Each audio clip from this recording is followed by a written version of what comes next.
Tonight's theme is recovery. We're looking at prayer spaces in the context of recovery. And that, as you well know, is a kind of buzzword at the moment. The format for tonight, when I finish this little preamble, Liz Ogborn's going to interview our three guests. We've got Catherine Simpson, based up in Durham. Catherine is an ex-chaplain, primary school chaplain, and is now working for the Church of England in Durham around their Growing Faith initiative, to how to bond the relationships, grow the relationships between churches and schools and families at home. Then we've got Harmon, who's the director of proximity schools in Stamford-le-Hope, who's been doing some phenomenal work, focused work in that area with some schools, and she'll tell you a little bit more about that. And then I'm really pleased we've got Paul Sanderson from Littlehampton. Paul is what are you, an OBE or an MBE or something or other? I can never remember, Paul. I'm part of something that doesn't exist and I don't agree in, but there you go. Oh, there we go. So we'll be interviewing Paul as well. Paul's a chaplain in a high school, across a couple of schools actually, in Littlehampton. So we're really looking forward to that. And then after that, just to pre-warn you, if you've not been at one of these sessions before, we are going to move into some breakout rooms, groups of 4. Ebony's going to organise that. I'm really aware some people love breakout rooms, can't wait for them. Some people dread them. I'd really encourage you, even if you're one of those who's not a big fan, to dive in. We'll be in those rooms for probably 10 minutes max. It's a really great opportunity to just reflect on the interviews that we've had, just to share our experiences and to learn a little bit from one another. The feedback we've had so far has been that they've been really useful. So like I say, even if you're not a big fan, can I encourage you to dive in, join in with the breakout rooms. And then for the final sort of 5, 7, 8 minutes, something like that, we'll just gather a little bit of feedback, gather our thoughts together before we wrap up. We will wrap up at 8:30, I promise you. Just to sort of set the scene before we move into these interviews, I don't know whether any of you have come across TLG, the organisation TLG. They've just put out a really good piece of research called Hidden Crisis. I'll try and get the link popped in the chat later on, but it's really worth having a look at. So they're particularly looking at the sort of mental health of children going back into schools now, and the focus of that research report is around trauma-informed responses. There was Young Minds, sort of national charity, recently did a big piece of research on children, and I think they said 87% of children described feelings of loneliness and isolation over the last year. There's something traumatic has happened, as we all know, for children and young people. And so these next few months, not only schools in the way that they handle their curriculum, but I think in the way that we host prayer spaces, we need to have that in mind. How do we help children and young people recover from trauma? I was looking at a piece of research today, and it was listing 3 areas. I'm just going to sort of set the scene with these as sort of stages of recovery from trauma. The first is about establishing safety. I think that's going to be the major focus for schools, establishing a sense of routine, of rhythm, of structure that helps children and young people to feel safe again. It's the first stages of Maslow's hierarchy of needs. It's establishing a place of safety. When we've experienced trauma, safety, feeling safe, is the first step. It's the crucial first step. Trauma makes us feel unsafe, but establishing safety, structure, routines is the first stage of helping people recover. The second stage, and I wonder whether this is where prayer spaces really fit, is around remembrance. It's about naming what we've experienced. It's about telling our story. It's about reflecting on what has happened and being able to understand it, articulate it in such a way that it kind of takes the power out of it. You know, when often therapists talk about naming fears as a way of disempowering those fears, And so remembrance is an important part of dealing with trauma, where children and young people feel heard, perhaps not only by one another, but by God too. Perhaps that's the unique contribution that prayer spaces will offer, that place of feeling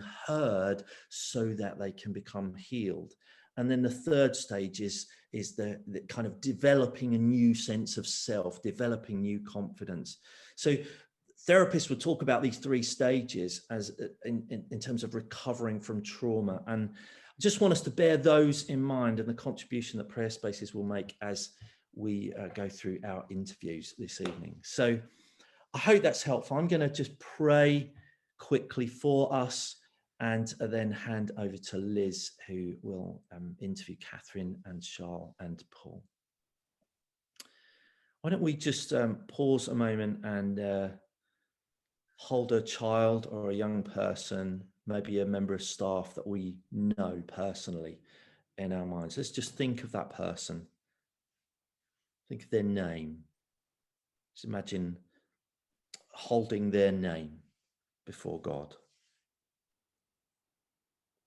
This is intercession. It's standing in the gap. We offer you those that we know, those that we love, those that we care for, those that are on our hearts this evening to you, that child, that teenager, that member of staff, a colleague, maybe one of our own team, who knows, finding this season of recovery particularly difficult.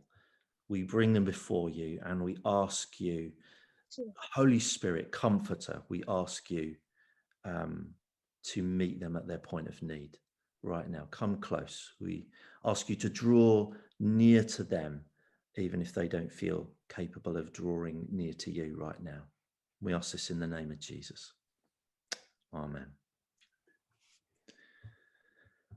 Let me hand over to Liz Ogborn, who's over in Bristol.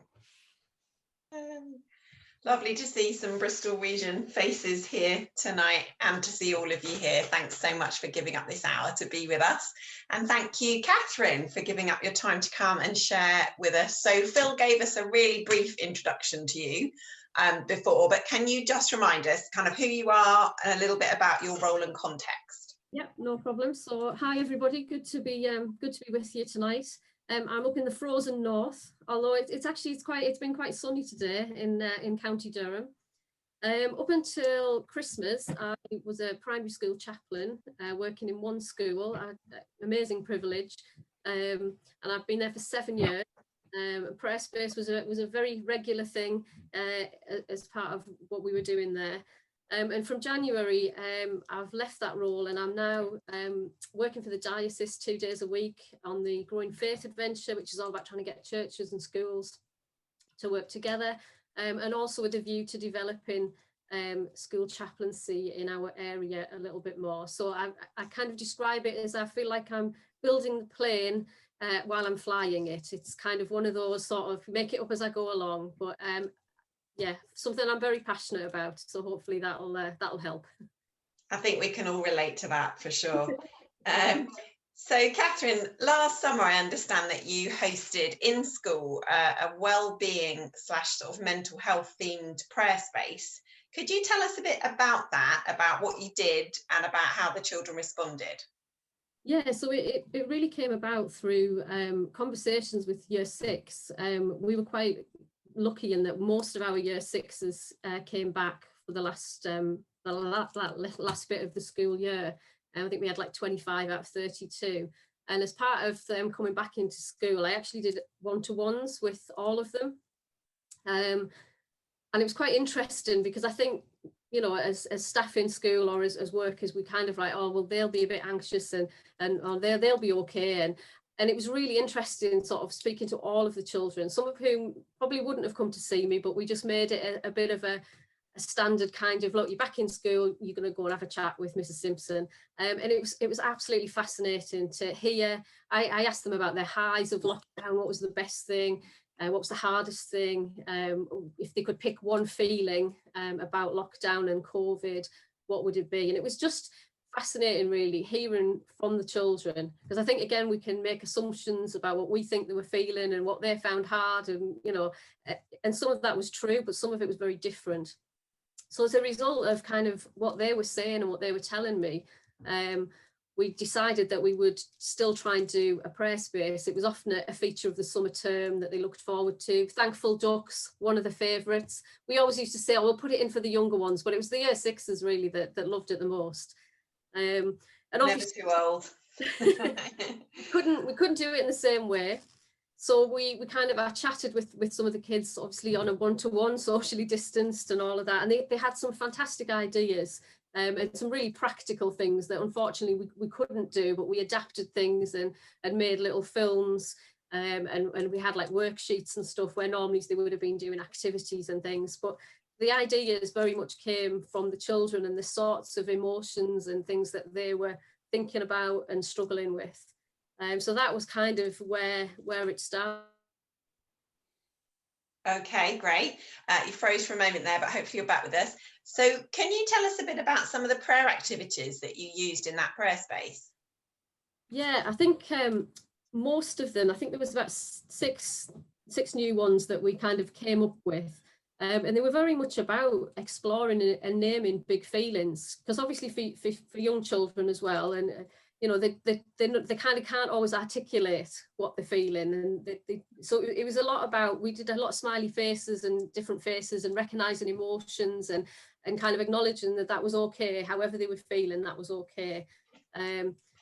We talked to, you know, we did some basic CBT, think good, feel good, you know, we encouraged them to have positive thoughts, and we had a bit of a theme going on with Lego heads in our school. We used Lego heads for loads of things, so that was kind of a familiar thing.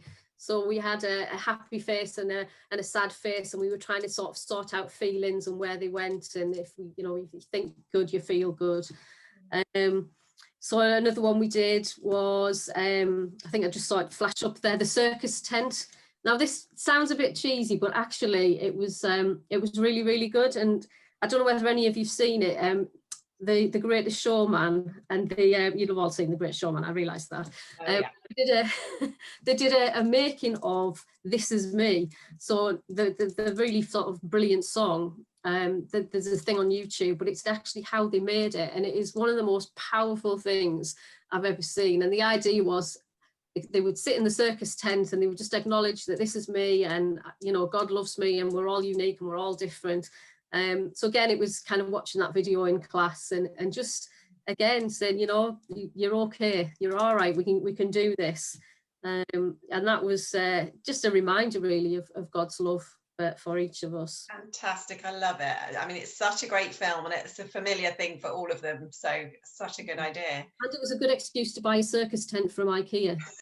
Of course, as if you need an excuse. Absolutely. Okay, are there any other prayer activities that you wanted to show us or tell us a little bit about? We did one called Roller Coaster Life, which again kind of, you know, probably speaks for itself, that life is full of ups and downs and feelings come and go, and we use that to sort of learn some breathing techniques and things, kind of we're using the finger going up and down, and the kids really liked that. And it built onto a collective worship that we'd done, where I kind of had a film and we all had to pretend we were on a roller coaster, and so again trying to make it fun. You know, obviously it was difficult using like lots of videos and worksheets as opposed to the kind of yeah, I got myself one of those things where you get an electric shock when you're doing the roller coaster bit. But yeah. we couldn't use them, but I did do a ridiculous film of me doing it. Sounds amazing. These are just fantastic, and you know, in those that restrictive environment that we've been in, you've used your imagination and creativity. And yeah, just to answer, there's a question come up in the chat already. I was going to say that with Catherine's permission, she's kindly given us permission to adapt some of these activities, and they will be posted on our brand new website, which will be launching in April. So some of those activities specifically that Catherine's created, themed on wellbeing and recovery, will be up on the new website for you to access. It just sounds fantastic. How would you sum up the children's response to that prayer space, Catherine?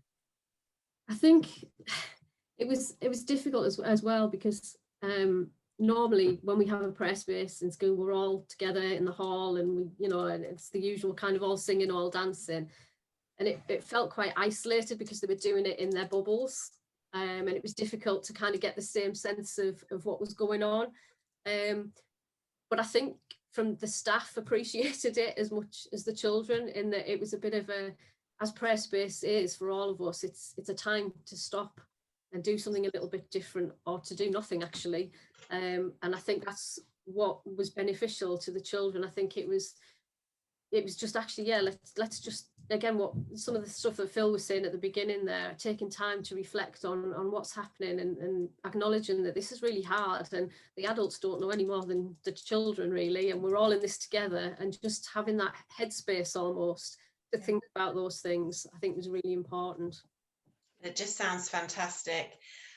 So a sort of slightly more general question, although in some ways you're kind of answering it. What do you think in terms of recovery that pupils and staff need right now? It's a bit further on from when you did your kind of socially distanced prayer space last summer, but in terms of what's happening now, what is it you think that schools, that children and staff are needing and wanting, and how can we as Christian volunteers potentially contribute to that? I think for me, and I'll try not to bang on about chaplaincy because that's not what I'm here to do, but I think it's about us trying to support their stories, if you like, rather than kind of going in with our own agenda and obviously we have a story to tell, but I think it's about getting alongside schools. Every school is different. The challenges will be unique to every context, and every child is an individual. So I would just encourage people just to get alongside, and to, you know, like I did, I learned so much from the children talking to those year sixes that first week back, with, you know, and trying to put my assumptions aside and actually listen to what they're saying, and ask them to, okay, what do you need? How can we help, rather than just kind of, you know, all guns blazing going in and assuming we've got the answers. I think listening to the kids, listening to the staff, being part of their story. I think that's the key thread that before you just summed it up, that I'm picking up from you, is how important that initial listening is. That's something we all can do and need to do before we suggest anything, is to really listen, as you say, and it sounds like you really did that. Okay, that's thanks so much for sharing your experiences, Catherine, and your thoughts with us. We bless you as you go into your role with Growing Faith. Thanks so much for being with us. Thank you. Thanks, Catherine. That was just fantastic.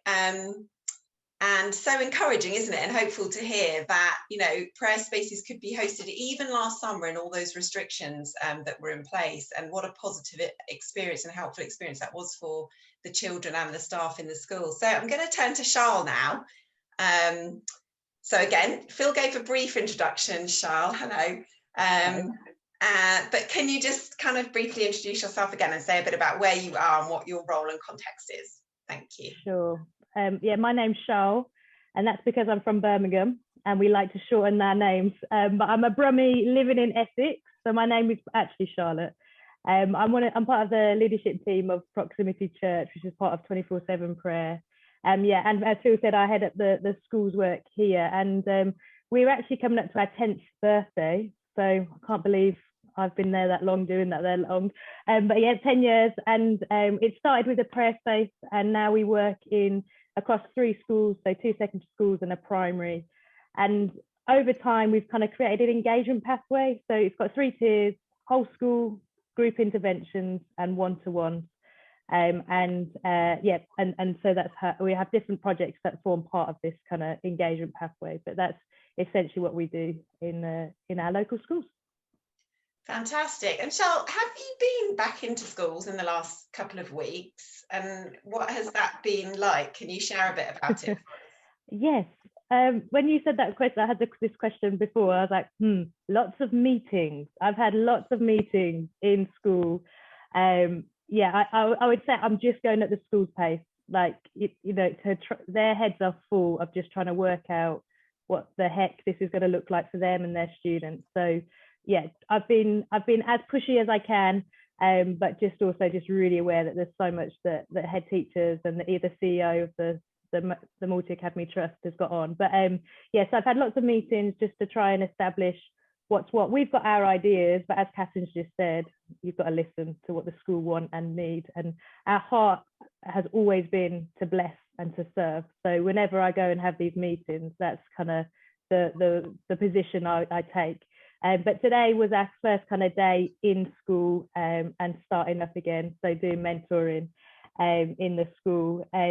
But we've had lots, like in the week or two that it's been open, just so many disclosures that have come through. So I think having that space to listen to the kids and having that time, you're starting to hear the stories of what's gone on in these lockdowns.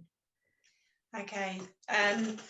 And other than the disclosures, which is sad but perhaps not entirely unexpected, in your brief time in school, even though you've been in lots of meetings, are there any sort of themes bubbling up in terms of, what's the atmosphere like? What are the main worries and concerns for the staff? What's it like for the kids and what do you sense, and what's the atmosphere? What's it like in there?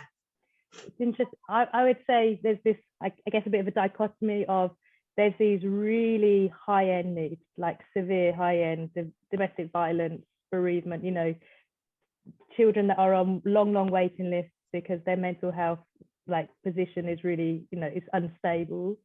And then you get also the teacher saying, actually, we've done all right. We've done all right to support the majority of these kids through. So yes, I think what Phil was saying, actually the first point is to have that sense of routine, and let's get them through the doors, let's get them coming to school, for the majority of kids. But then there's this emergency kind of situation going on of kids that really need support. And also year 10 seems to be the thing that schools, for secondary at least, is we need to focus on the year 10s, we need to focus on the year 10. So a lot of our week, maybe even up to 2 days, maybe even more, 2.5, but we've got 5 staff, it will be taken up with supporting year 10, because that's the biggest need right now. Okay, and is that around academic support? Is it around pastoral support? Is it both? Yeah, I think there's a definite focus on, these kids have missed so much. So we've got our year 11s that are doing their GCSEs, but to get them through and to get them ready for next year, there's the academic need, but then the pastoral stuff around that to see them through.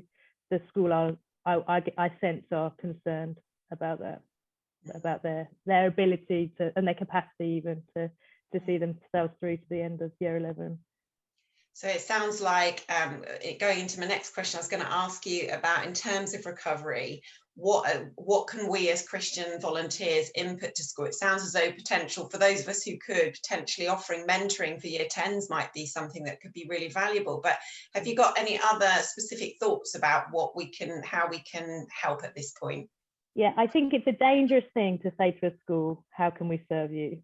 Because it's got you into 10 years of trouble, hasn't it? It's got me into trouble many times. And I've found myself doing things I never ever thought. So right now, I'm preparing to teach GCSE English to year 10 students. And those that know me will know that that's quite comical. But it's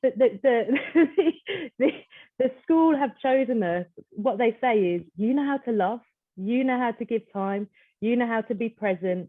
These kids that are so disengaged and so disenfranchised, you're the ones that can do it far better than we can. So so I think just so we I wouldn't limit it. I wouldn't limit what God can do, with your heart to bless. So, and I would also encourage you all to be adaptive and to be flexible, because in so doing, you'll build the trust and you'll build the relationship, and you'll go on a journey with your school that is unique to the unique needs of the area and to the school. But so we're finding ourselves doing tuition, mentoring, and also some intervention groups as well, to help particular students through this time. I love, I mean, obviously I know a bit about what you found yourself doing, Charlotte, over the last 10 years. And I mean, you are a fantastic example of somebody who has just, dived in with a heart of love. And I would echo what you're saying, that we often limit ourselves in terms of what we think we can do. But, I'm tempted to ask you, tell us 2 things that you found yourself doing that you felt untrained and unready for. Just to inspire a bit more.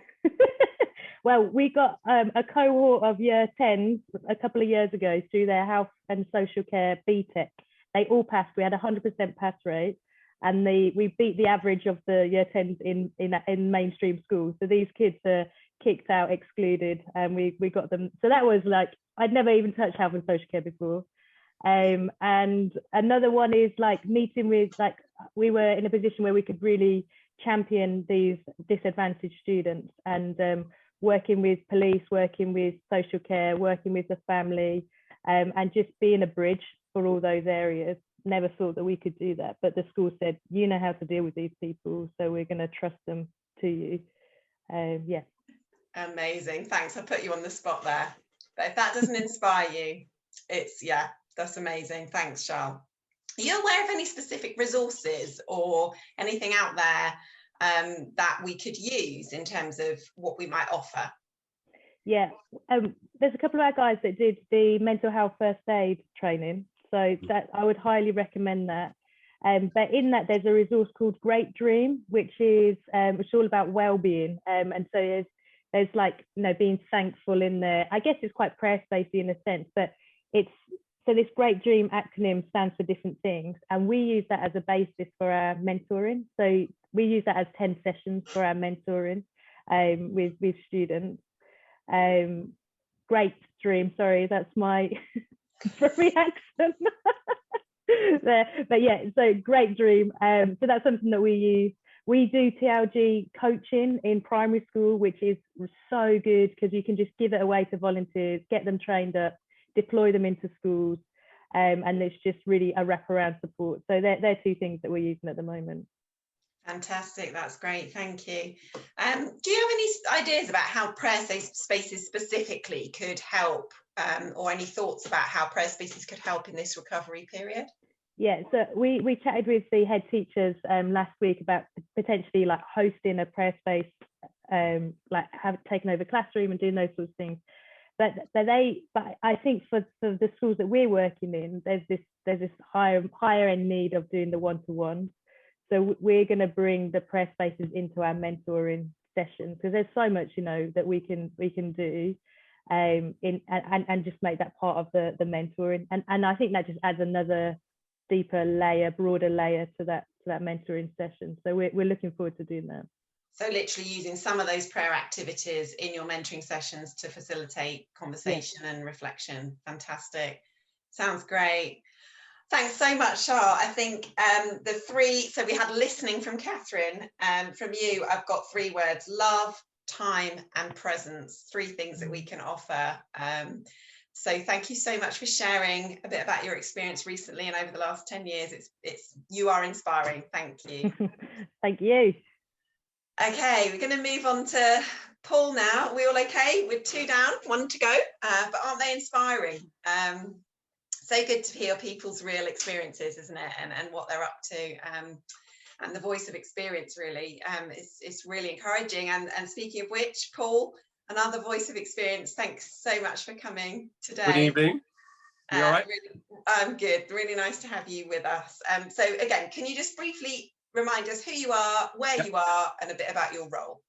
Right now I'm in the log cabin at the bottom of my garden in Littlehampton, West Sussex, where I've lived here for 24 years. I work at the Littlehampton Academy as chaplain. I have done for 12 years. 2 years ago, they released me 2 days a week to go to Sir Robert Woodard Academy, which is in Lancing and Something, because they did not had a chaplain as part of the Woodard Academy's trust for 3 years. So I came in because of some of the work we developed, and it's been incredible to be over there, particularly during this time. Amazing, thank you. And Paul, I understand you have been in school in this last few weeks, and even over this last year. Can you just tell us a little bit about what it's been like back in school over this last few weeks? Yeah, so right as soon as lockdown happened this time last year, we responded to our free school meal families, distributing food, hot meals, and then the food bank, and then starting doing visits to the families that we knew were vulnerable at the time. And the sun was shining, we were in our shorts 2 meters apart, working alongside teaching staff as well in 3 teams that would go out and just on a weekly basis deliver food and make time to listen to what was going on. That's carried on through the 3 lockdowns, some of it gone on through the school holidays as well. We've been back for 2 weeks. We opened the doors. and it's been very moving to see what has gone on. There's so many different stories coming back to us. Many children love lockdown. They really found it inspirational. They learned a lot more than they would in the classroom. They found time at home very helpful. And often in the nature of the work that we do, we're just hearing the pain and the struggles. It's good sometimes to hear of the many students whose stories was, this was a good experience. But tragically, there are so many who've had a tough time. And we've got students, when you ask them the question with a view to listen, how are you, are just shuffling up their arms and showing the scars of the self-harm that's been kicking off over the last few months. And you're the first to hear it. And that generates the process of, yes, the child protection, but of course, listening to the pain that caused that. So it's been very, very tricky. It's been very tiring for all the staff. It's interesting. Teachers have been working so hard online teaching. They come back in and suddenly, when you're exposed to so many people in a classroom in a building, we've got 1,500 in one school and 1,000 in the other. That sense of surrounded by people, noise, energy, questions, problems, behaviour, it's very draining. And so supporting a lot of the staff, reminding them their purpose, their meaning as we listen to them. But also continually, this word listening crops up. It's my first bullet point, is this making our availability. My introduction to all the young people is, I'm Paul, I'm your chaplain, I've got big ears, I've been blessed with them because we're here to listen. So yeah, it's tough. There's some real hard stuff coming to the surface. Everyone's been shaken. We know what happens when you shake things, the bits float up, and it's our role to try and work on the right bits as they're floating around so they settle well. Fantastic, thank you. Just wondering there, you said about, because I think we're all probably aware that there are some children for whom and young people for whom lockdown has been good or better than they might be. You know, in terms of those students coming back into school, you know, I guess it's the flip side in a sense. You know, they may be finding it particularly difficult. Do you think? Yeah. Is that your experience? Yeah, you've got agoraphobia, so the big groups. You've got many students who have struggled historically with big groups, but have just got on with it. But now they've had that piece of their own room, and they've done all their work. And in fact, they've probably worked harder and got more done without the distractions and the fear of having to put their hand up and speak in the classroom. Now that anxiety has risen to the surface from the quieter ones who now are back into a classroom with the noise and the bustle that is school. So, yeah, you've got that sense. You've got others who just are smart and have loved the fact that they haven't got some Muppets in their classroom disturbing it for them. And now they're back with some of the Muppets, and we're helping them learn their skills of managing people. Yeah, okay, thank you. That's great. In terms of recovery, what do you think that we can offer as church, as Christian volunteers? What do you think the needs are? You mentioned the staff as well. So for the staff as well as for the pupils. Yeah, most definitely. It's always a privilege when a staff member just knocks on the door after 3 o'clock, says, Paul, you got a minute? And then they just pour out the pain and the struggles of what's gone on in their private life or in their education, or their sense of purpose and meaning and skills levels have disappeared in their eyes over the lockdown. And they're so insecure and worried in fact, get in front of a class. And it's our role to remind them of the inspiration they are. So for me, recovery is of course, or repair what is broken. We've got to find out what is broken. If you're trying to repair something, we need to know what is broken, and that's where that 2 ears and 1 mouth, that listening, really kicks in. I love the fact that Jesus asked over 307 questions of people or of groups in the gospel. He was asked 183 questions, and he only answered 8 of them. So there was a real passion not to tell people. It was a sense of what to listen to and to listen and to listen. And we know listening is healing. We know listen brings value to the person who's speaking. And it can be an art for an extrovert, big mouth like me. I've had to learn the art of the 2 ears, 1 mouth. But being available and knowing that you're available just brings that sense of relief to young people, to staff. So always underpin all the work we do, it has to be listening. We can't go in with any judgment of what's right or wrong. There's so many stories out there. We have to listen to what those stories are. And then once we've heard them, it's about the inspiration that we can bring into their lives from the stories that we know from the gospel or from what's happening in the world at this moment, and drawing out their own inspirational stories. What is it that they've done during lockdown that's been a success, that they've really enjoyed doing, that's been a new skill they've learned, or what have they embraced about nature?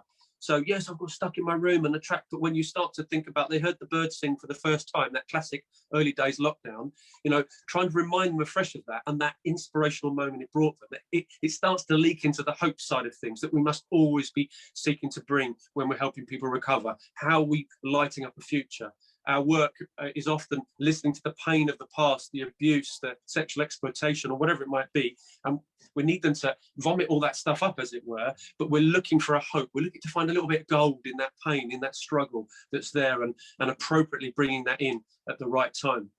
So I look to inspire. I look to, I continue to use the story of the disillusioned rabbi in Moscow, who was, after the Second World War, just lost and disillusioned and just thought, what was the point of all this? And he came across a military base, and the soldier was there, and he said, who are you? Where are you going? What are you doing?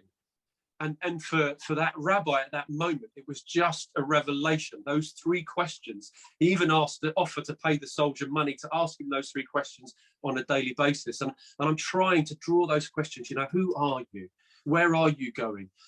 What are you doing?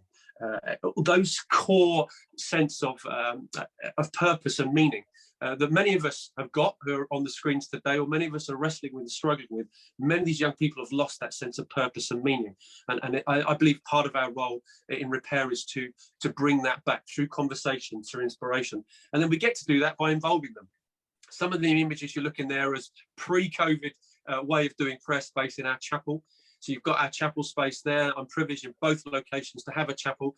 So we have a 365 days prayer space, because what we do during prayer space is left up around the walls, and then of course we can tap into it, particularly the empty chair where people are putting their griefs, and a lot of the self-esteem work that we continue to do as we try and take on that greatest commandment of love your neighbor as you love yourself, rooting all that we do in a sense of love for ourselves. This movie you're about to watch kind of gives a summary of how we do it. We land on holy grounds, and we have those conversations through the smelly socks of, in a sense, we're in a special place here, and you're going to open up to a post-it note or to a fizzy tablet, or maybe even to a staff volunteer that's come in from the local churches.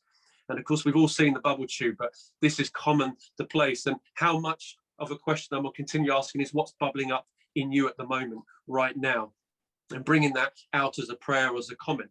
And these are the whole rucksacks that we all carry with words and things that have been placed over us, cusses and curses that we carry. And often we've never let go of that, or we kick off in anger. This is a chance to take something out of your rucksack and drop it in a tablet and watch it dissolve through time with music. You've got the cage there where many of our students have come back trapped by situations and circumstances. So they can sit in that claustrophobic dog cage for my dog Bella when she was a puppy, and write on that on those post-it notes and scroll it up. We've got the Garden of Eden there. Even Jesus asked for help, guys. And there's the empty prayer I mentioned.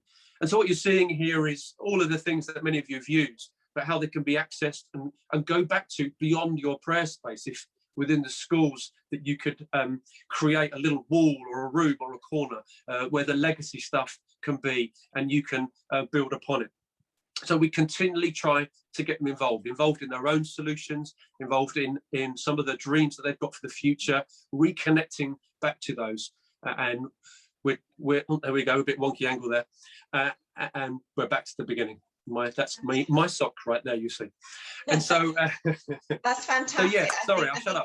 That's all absolutely brilliant, and really you talking over your video there, is just a fantastic reminder of how the kind of kinesthetic, active, involved experience of a prayer space is going to be so important and so therapeutic, really, in this stage of recovery. So, and aren't you lucky having a chapel in both schools? Wow, that's amazing.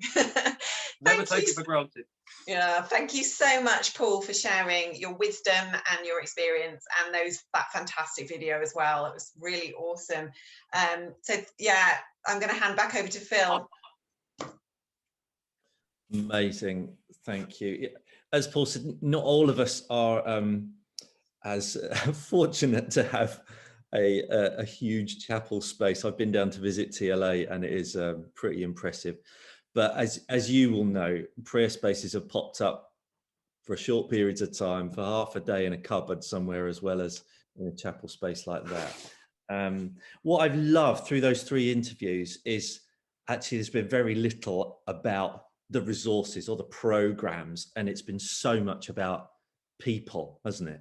Catherine talked a lot about listening to kids and listening to schools.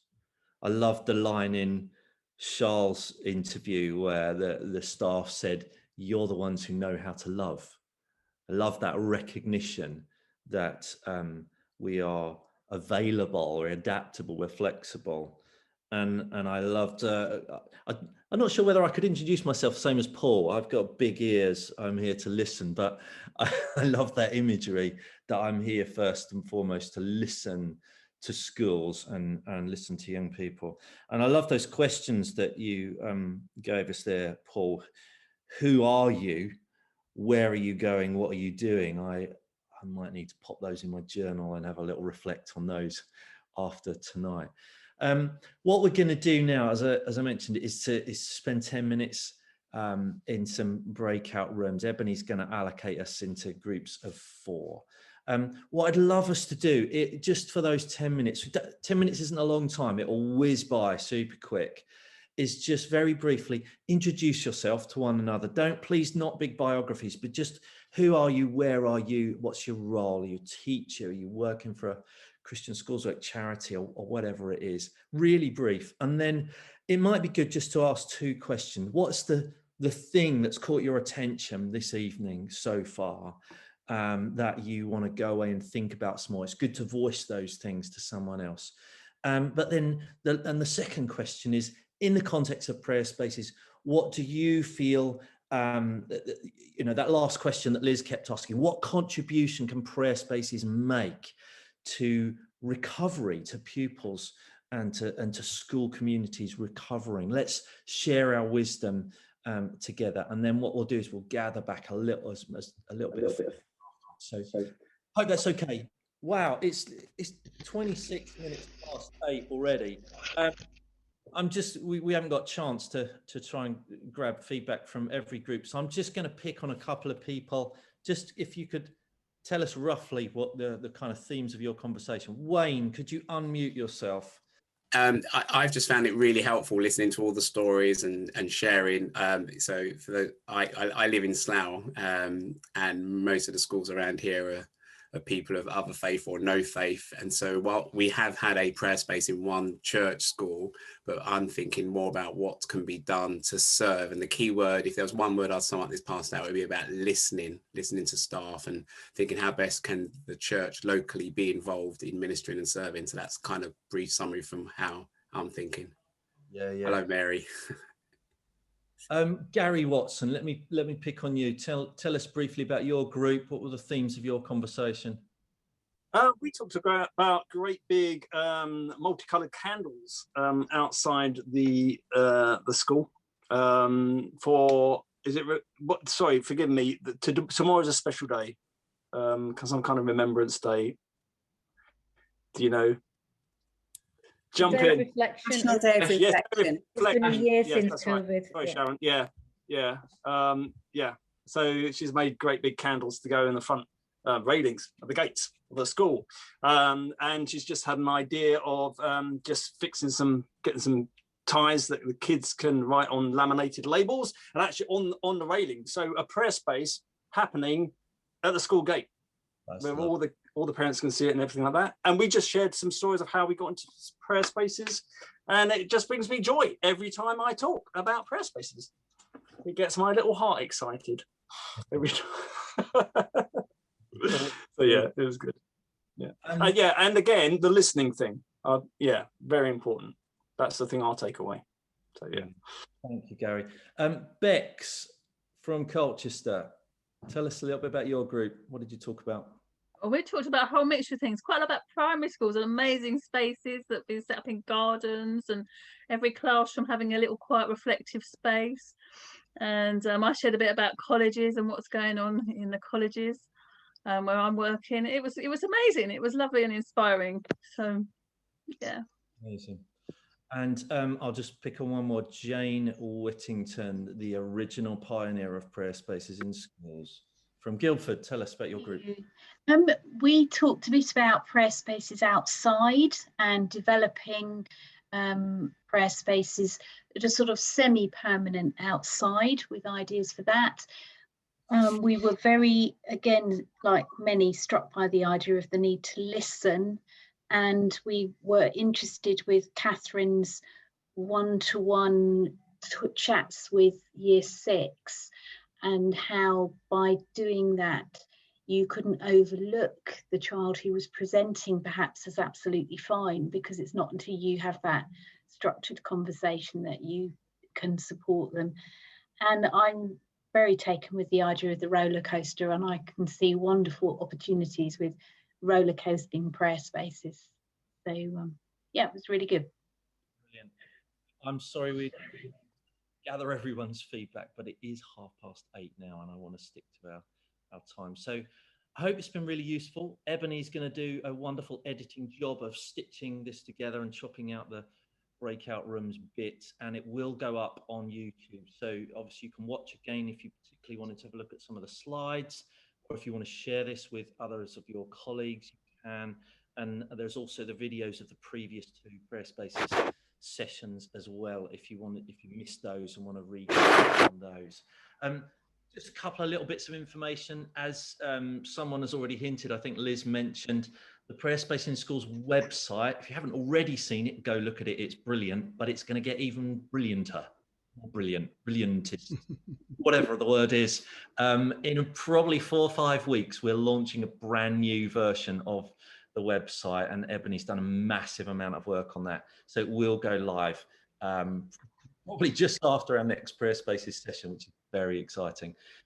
So watch out for that. And the other thing to say, please just keep an eye on our social media. In the next week or so, we'll be popping an advert on there. Ebony is going on maternity leave in a few weeks' time, and so we will be looking for some maternity cover for her coordinating role. If you know anyone who'd be interested in a 9-month full-time role with us, that's what we'll be looking for. So please keep an eye out for that.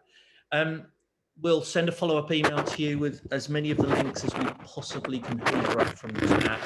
If you haven't already spotted them, we'll try and grab them. It's been so helpful tonight. I hope it's been useful for all of you as well. As per Ebony's suggestion, what I'd like to suggest is that we all unmute and we all say a very jolly good night to one another, and then Ebony will just switch it off rather than us having a long, awkward, drawn out. So we'll do that. We'll also, so everyone unmute, and 3, 2, 1. God bless. Thanks very much. Bye. Bye.